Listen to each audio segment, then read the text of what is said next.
ओम नमः शिवाय। नवरात्रि उत्सव के दौरान मां दुर्गा के 9 विभिन्न रूपों की पूजा एवं उपासना की जाती है, जिसे नवदुर्गा के नाम से भी जाना जाता है। मां दुर्गा की उपासना का इतिहास प्राचीन काल से चला आ रहा है। पुराण, आगम ग्रंथ, रामायण और महाभारत जैसे ग्रंथों में भी मां दुर्गा का उल्लेख मिलता है। पुराणों के अनुसार मां दुर्गा शाक्त परंपरा की मुख्य देवी हैं।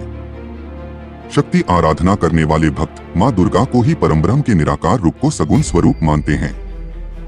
देवी दुर्गा का वर्णन आदिशक्ति और सृष्टि की परम प्रधान प्रकृति के रूप में किया जाता है। सनातन धर्म में भगवान विष्णु के 10 अवतार प्रसिद्ध है, लेकिन बहुत कम लोगों को मां दुर्गा के 9 अवतारों के विषय में पता होता है।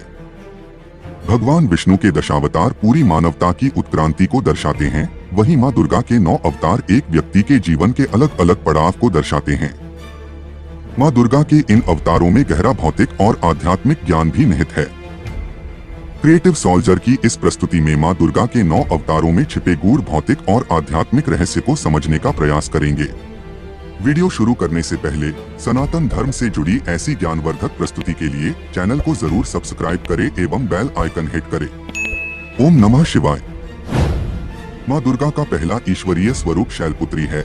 शास्त्रों में शैलपुत्री को पर्वत पुत्री के नाम से जाना जाता है। आमतौर पर यह समझा जाता है कि देवी शैलपुत्री कैलाश पर्वत की पुत्री है, परंतु योग मार्ग पर इसका वास्तविक अर्थ चेतना का सर्वोच्चतम स्थान है। जब ऊर्जा अपने चरम स्तर पर हो तभी आप इसका अनुभव कर सकते हैं, क्योंकि यह चेतना की अवस्था का सर्वोत्तम स्थान है जो ऊर्जा के शिखर से उत्पन्न हुआ है। यहाँ पर शिखर का मतलब है हमारे गहरे अनुभव या गहन भावनाओं का सर्वोच्चतम स्थान।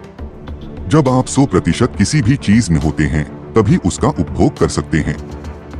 क्या आपने देखा है कि बच्चे कैसे व्यवहार करते हैं? जो भी वे करते हैं वे 100% करते हैं। अगर वे गुस्से में हैं तो वे उस पल में 100% गुस्से में हैं और फिर तुरंत कुछ ही मिनटों के बाद वे उस क्रोध को भी छोड़ देते हैं। जब आप किसी भी अनुभव या भावनाओं के शिखर तक पहुंचते हैं तो आप दिव्य चेतना के उद्भव का अनुभव करते हैं। यही शैलपुत्री का वास्तविक अर्थ है। भौतिक रूप से मां दुर्गा का यह रूप सबसे प्राचीन रूप है। मां के इस अवतार की तुलना एक नवजात शिशु से की जाती है, क्योंकि जब शिशु का जन्म होता है तो वह अपने माता पिता के नाम से ही जाना जाता है। मां दुर्गा के इस अवतार में उनके स्वयं का नाम नहीं है, वह अपने पिता के नाम से ही जानी जा रही है। माता का यह रूप सबसे आधारभूत रूप है, इसीलिए इनके 2 हाथ दिखाए गए हैं। एक हाथ में त्रिशूल है जो विध्वंस का प्रतीक है। दूसरे हाथ में कमल का फूल है जो सौम्यता और संभावना का प्रतीक है। जिस प्रकार शिशु में कई पोटेंशियल होते हैं, उसी प्रकार मां दुर्गा में भी पोटेंशियल है कि एक तरफ वो त्रिशूल उठाकर असुरों का विनाश कर सकती है और कमल इस बात का प्रतीक है कि मां शांति, आनंद और धर्म की स्थापना भी कर सकती है। ओम ऐ ह्रीं क्लीं शैलपुत्र्यै नमः। इस मंत्र के जाप से आप मां दुर्गा के पहले स्वरूप मां शैलपुत्री की आराधना कर सकते हैं। नवदुर्गा के दूसरे रूप का नाम मां ब्रह्मचारिणी है। ब्रह्म का अर्थ है वह जिसका कोई आदि या अंत नहीं है, वह जो सर्वव्याप्त सर्वश्रेष्ठ है और जिसके पार कुछ भी नहीं है। जब आप आंखें बंद करके ध्यान मग्न होते हैं तब आप अनुभव करते हैं कि ऊर्जा अपनी चरम सीमा या शिखर पर पहुंच जाती है। वह देवी मां के साथ एक हो गई है और उसी में ही लिप्त हो गई है। दिव्यता, ईश्वर आपके भीतर ही है, कहीं बाहर नहीं है। आप यह नहीं कह सकते कि मैं इसे जानता हूँ, क्योंकि यह असीम है। जिस क्षण आप जान जाते हैं यह सीमित बन जाता है। दूसरी ओर आप यह भी नहीं कह सकते कि मैं इसे नहीं जानता, क्योंकि वह तो आपके भीतर ही है।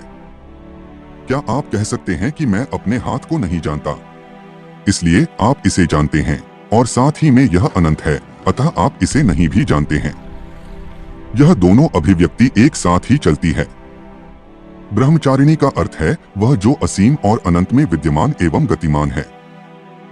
एक ऊर्जा जो ना तो जड़ है ना ही निष्क्रिय है।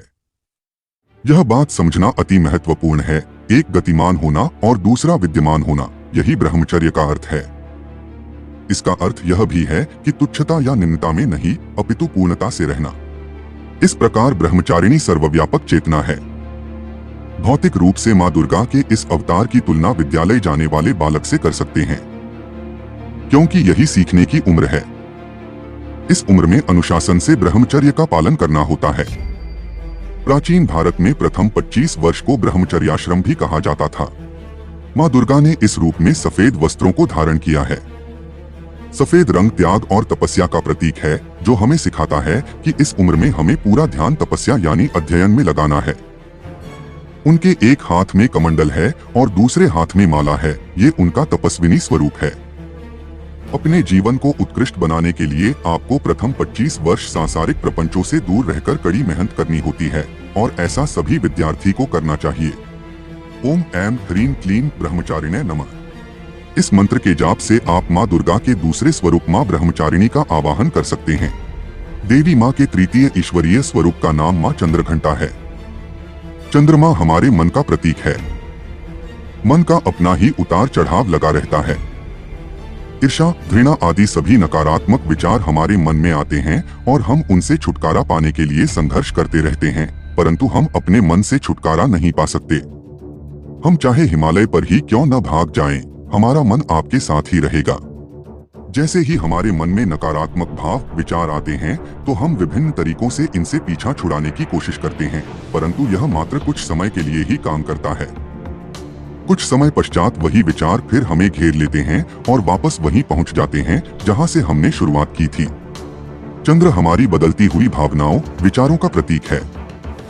जिस प्रकार मंदिर के घंटे को आप किसी भी प्रकार बजाएं, हमेशा उसमें से एक ही ध्वनि आती है, उसी प्रकार हमारा मन जो विभिन्न विचारों और भावों में उलझा रहता है, उसे जब एकाग्र होकर ईश्वर के प्रति समर्पित किया जाता है, तब उसमें दैवीय शक्ति का उदय होता है।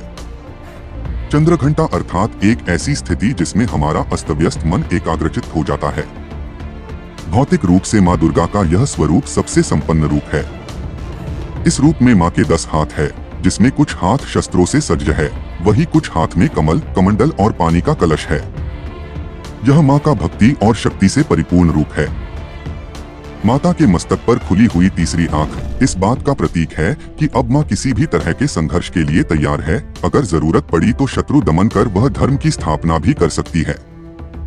यह स्वरूप उस विद्यार्थी का प्रतीक है जो पूर्ण रूप से दीक्षित और शिक्षित है और अब वो किसी भी प्रकार की बाधाओं का सामना करने के लिए तैयार है।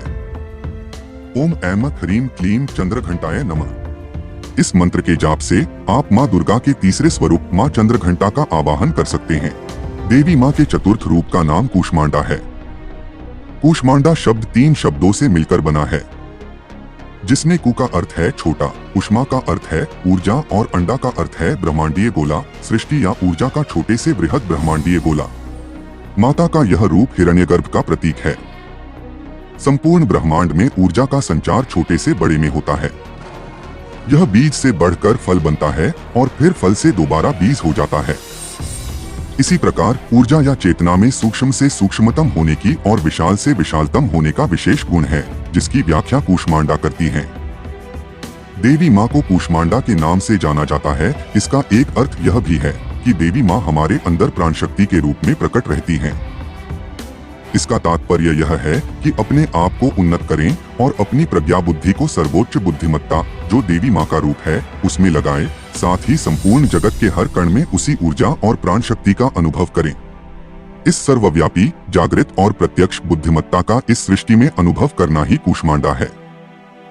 भौतिक रूप से माँ के इस रूप की तुलना हम एक गर्भवती महिला से कर सकते हैं। जिस प्रकार माँ कूष्मांडा ने ब्रह्मांड को रचा, वैसे अब गर्भवती महिला भी नए जीवन की रचना करने वाली है। ओम ऐं ह्रीं क्लीं चामुंडाय नमः। इस मंत्र जाप से आप माँ दुर्गा के चौथे स्वरूप माँ कूष्मांडा की आराधना कर सकते हैं। नव दुर्गा की आने वाली प्रस्तुति में माँ दुर्गा के शेष 5 अवतारों के भौतिक और आध्यात्मिक रहस्य को समझने का प्रयास करेंगे।